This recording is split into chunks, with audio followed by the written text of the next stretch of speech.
Welcome back, everyone, to Real Estate Junkies Coast to Coast. I'm your co-host from the West Coast, Rusty. Ham on the East Coast, Rick. Say hi. Hey everyone, Rick Abbiati from the East Coast, and it is getting warmer. So no more talk of snow and cold. Snow and cold. Yeah, we had all work. We finally getting April. We call them April showers, but it's March. But we're getting rain, Rick. This is the first rain we've gotten in probably 52 weeks. So we needed it, right? We needed a bunch of rain. Hopefully where the fires are, they're not getting mudslides. That's usually what happens. We get fires, and we get rain, and then we get mudslides. That's kind of how it kind of goes. All right, Rick, our warm-up today, remember skill set, mindset, skill set, and systems. That's our 3 pillars. We're going to go through some skill set today, maybe some scripting. And remind me again, Rick, the scripting that we were going to talk about today was Seller wanting to define their own terms, and all they want interest, a high amount of interest, down payment, shorter term, and full price. right. So how do we handle that, right?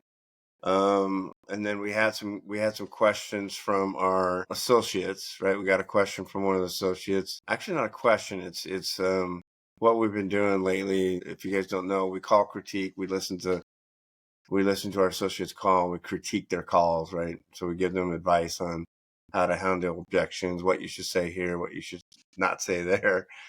Keep the calls, 5 to 7 minutes if you can. When they first start out, it's hilarious because they send us 17, 18, 20-minute calls, and it's very painful, right, Rick? It's very painful. Yeah, it's like you want to just skim through them, but you can't because you got to figure out where they need to improve and where they can cut down on that time. Yeah. Right. So once they do that, once they get better, which is cool, because then now we can just, kind of fine tune what they're trying to, because really it's what, why are you selling? Where are you going? When do you need to get there? And then the final question is what I haven't been hearing from our associates is, what if it doesn't sell, right? I don't know if you're getting any of those in your It's call when they're not asking. yeah. So the scripting, Rick, kind of script it with me. Let's just kind of, ad lib here. I'm buying your home, so I'm going to ask you some questions here. Well, Rick, if I got you to your price, would you be open to at least purchase from owner financing? And when you go, just don't be negative about it. Just say, hey, I got a realtor, or you know, I Yeah, might. no, it's well, I'm planning on putting it back on the market. And I've already got Okay, a rate. yeah. So do that. Okay, so hey, Rick, I'm looking to buy homes in your area. I was curious if you're still looking to sell. Do you have a realtor, or am I? Can I speak with you? Yeah, I just signed with a realtor. I was waiting till spring, and I'm sure it's going to sell now. Okay. If you don't mind me asking, how long are you tied up for with this realtor? Because again, I only work with the homeowner. Uh, 90 days. Well, if you don't get the price you want, or if you don't sell in the time frame that you want, hey, give me a call. I'm curious, Rick, if your house doesn't sell, hypothetically, if it doesn't sell, I know you want it to sell and you think it's going to sell. But what if it doesn't sell? What are your plans? well, What do you I'm think? pretty sure it's going to sell. The market's going to be hot. Okay, all right. So you have a crystal ball. You know it's going to sell. Yeah, no, I'm assuming it's going to move. Okay, so hypothetically, the sky is falling and it doesn't sell. What are your plans? Do you have a plan B? Are you just going Well, to? Are you going to keep may, lowering the price, Rick? I probably will not lower the price. I may end up just renting it out.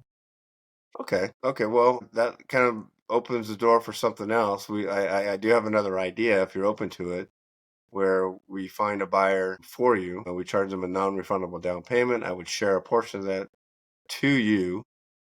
I would assign this buyer back to you. You would be relieved of any of those landlord headaches because these are buyers, they're not renters. And then you get the normal cash flow that you normally would get. Is that something that you would be open to do? Well, is that going to come off my asking price? No. you're going to get your minimum plus additional down payment and the cash flow and the principal pay down that you will get on your mortgage. So how are you going to do that? If there's down payment, it's coming off the asking price. Yeah, we're going to sell it at a premium. So hypothetically, you and I would agree on a price, and I would take it to market at a higher price. So you're going to Why? get your minimum. Yep, you're going to get your minimum plus whatever money we can get for a down payment. Now, why? Well, how would you be able to sell at a higher price?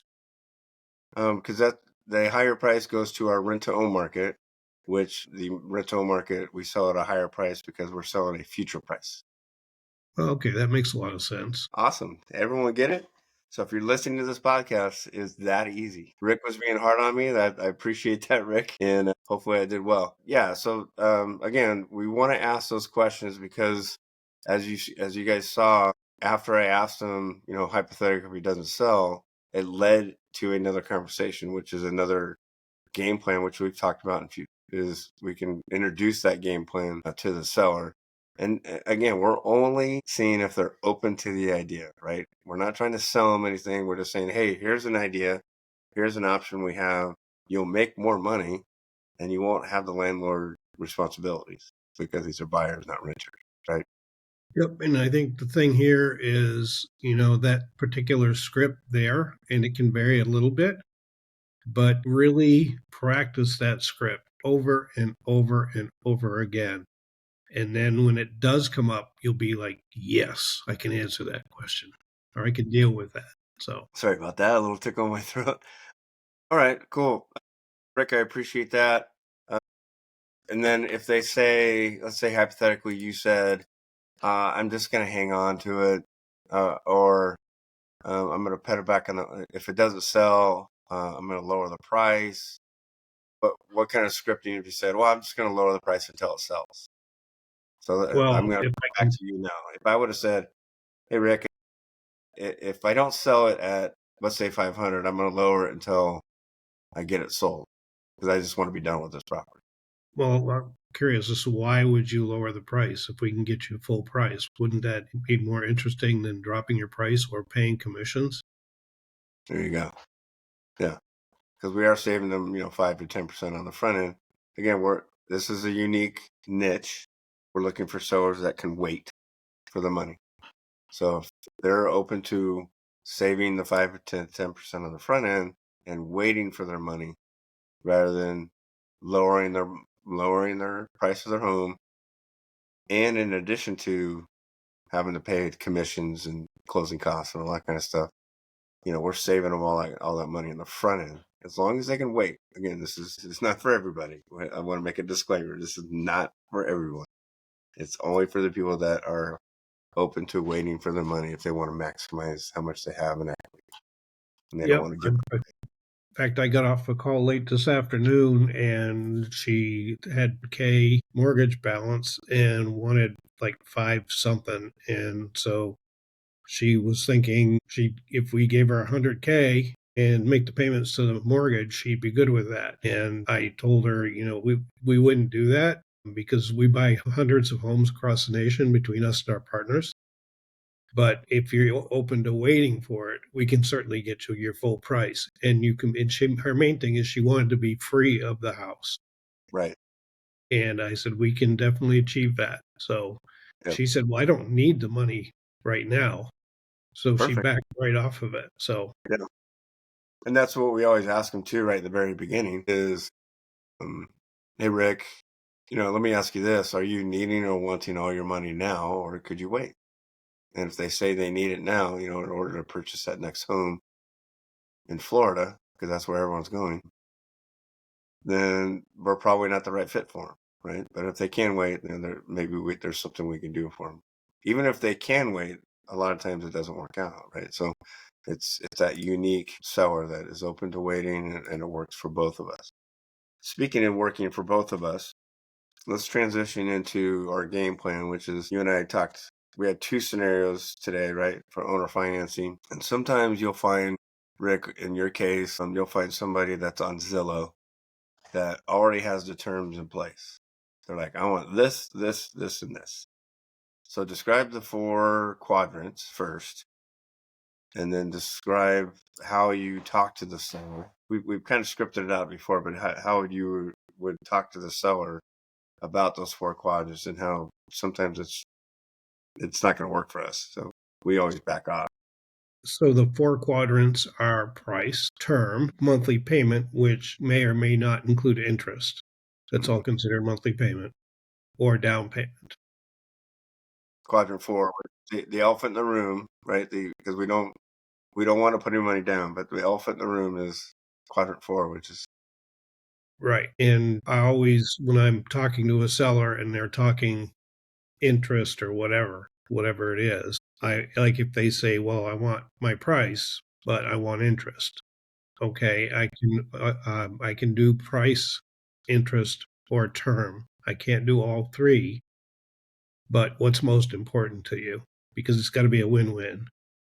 I okay. don't So bring up that fourth quadrant. you never bring it up unless they do, right? Right. So in your example today, again, it was in Zillow, it was in print. This is what I want for terms. So Right. did you call this person? Yes. Okay. So what was that? How was that discussion like? What was that discussion like? So I said, I noticed you were offering terms on the property. I just wanted to clarify, what you're looking for. And they told me 6.5% down and 5 years and full price. And so I kind of went and tested him on that. And I said, we buy homes throughout the country. We bought hundreds of homes and, doing it at market rate is awfully challenging. It's not selling now at 7%. So I said, how flexible are you on those terms? He said, well, I'm a little bit flexible. And I said, well, I've got 4 variables to work with. I got 4 variables to work with because he did bring up down payment. Right. I said, I got price, I got term, I got interest, and I got down payment. I can't do all 4 because it's got to be a win-win. So what's most important to you? I don't know if I asked him what's most important to you. I think in that particular case, I was looking for more flexibility, and Okay. he said he could be a little more flexible. So at least I know I have some leeway in that. And I said, depending on how the numbers work, will be determine what we can do for you.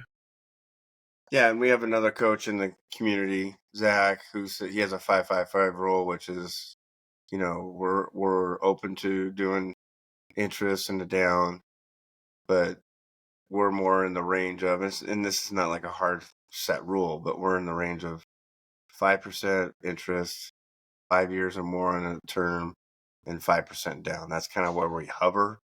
Now, those things could, like you said, that they could, if we're flexible, we can work around it. A lot of times, and we've talked about it, where okay, we'll get you to your 6.5, but maybe not until year 3 or year 4. If you're flexible, we can do 0% on the first year, and then we can tier it over time, where we can get you your 6.5%. And so now we're both happy, like you just said, like a win-win. We win on the front end, and then he wins on the back end. Yeah, I don't ever do interest for the first year. I always push the first choice would be principal only for the first year. So you do get your principal pay down, and then you calculate the interest off of that balance at the end of the year. Right. Yeah, that's a good point. In my situation today, Rick, in fact, it was just a question one of the associates had in our group call. And she says, hey, I ran into a lead. It's a high-rise building in Massachusetts overlooking something. And it's a $5 million home. Or it's actually a condo because it's a high-rise. And she goes, how do we, and it's free and clear, so how would we do a rent-to-own on that?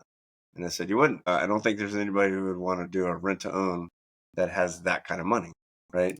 Because typically somebody who has $5 million to spend on a home, they're self-employed, they're very well off but they probably don't look good at all on paper, right?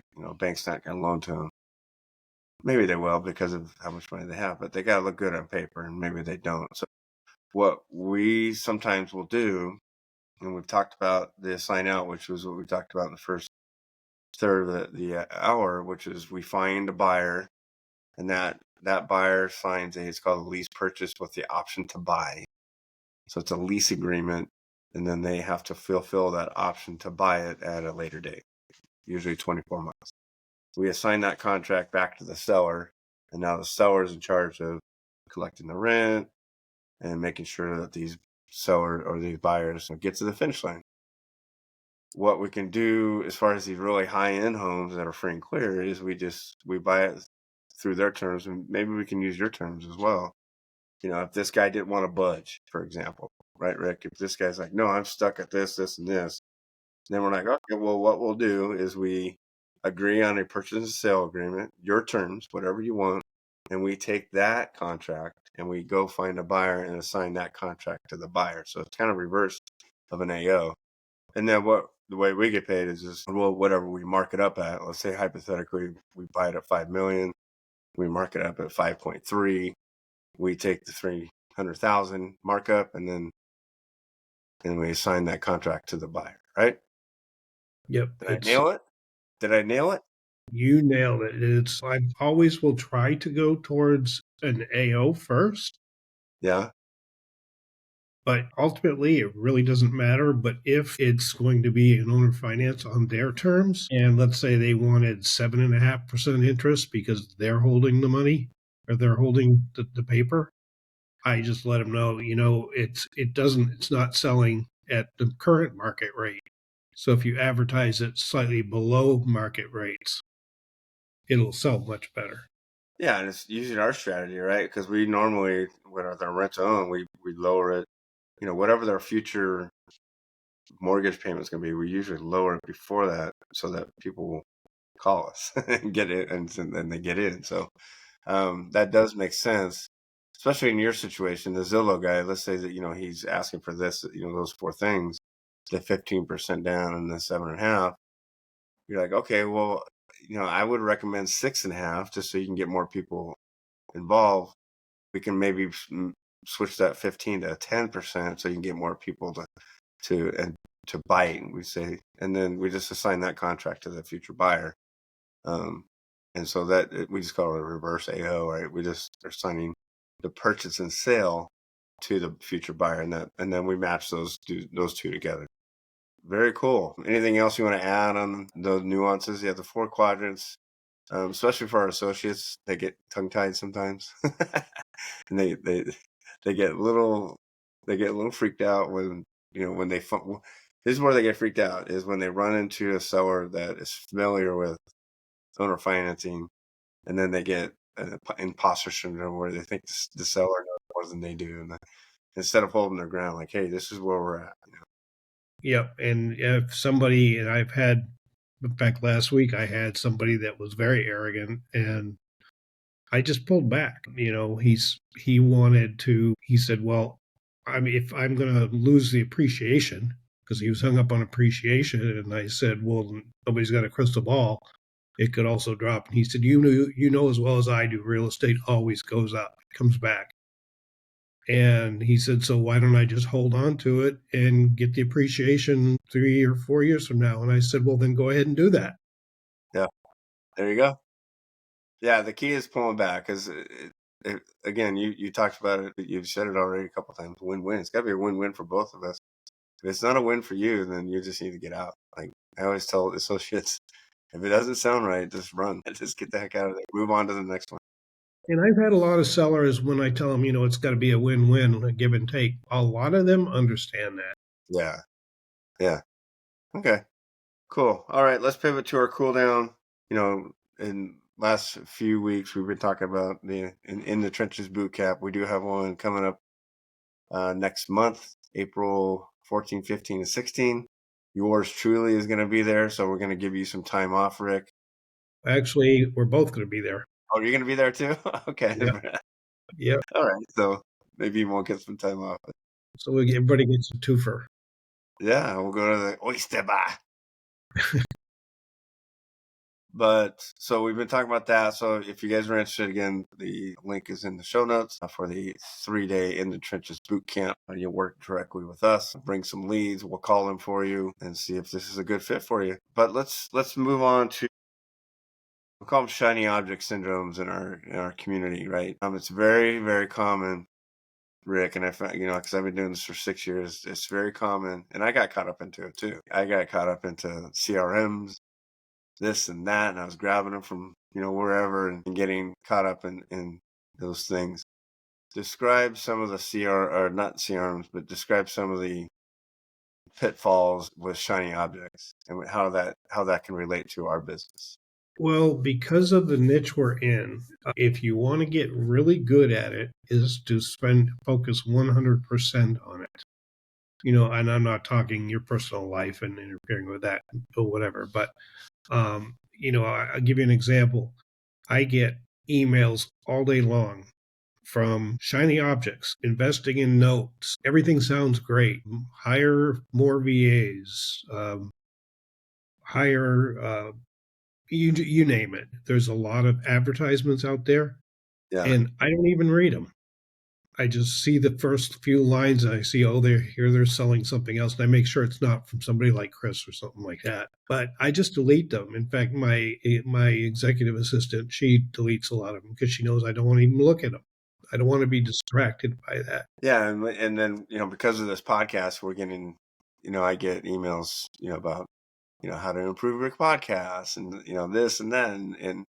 And I can get caught up in that because, we're fairly new at it. This is our 42nd episode. So I can get caught up into, okay, I need somebody to write my SEO, and I need these meta tags, and I need somebody to, create these descriptions. So they have these professionals out there that are just constantly bombarding you with these advertisements, and it's tricky, right? Because you can get caught. And believe me, we got, because Chris will bring in people from other niches, right? He's brought in people from notes, and we lost the first time he brought in somebody from notes. We lost like 3 or 4 people because they just said, okay, we're not doing terms anymore. I'm just going to go straight notes, right? And then that doesn't work out, right?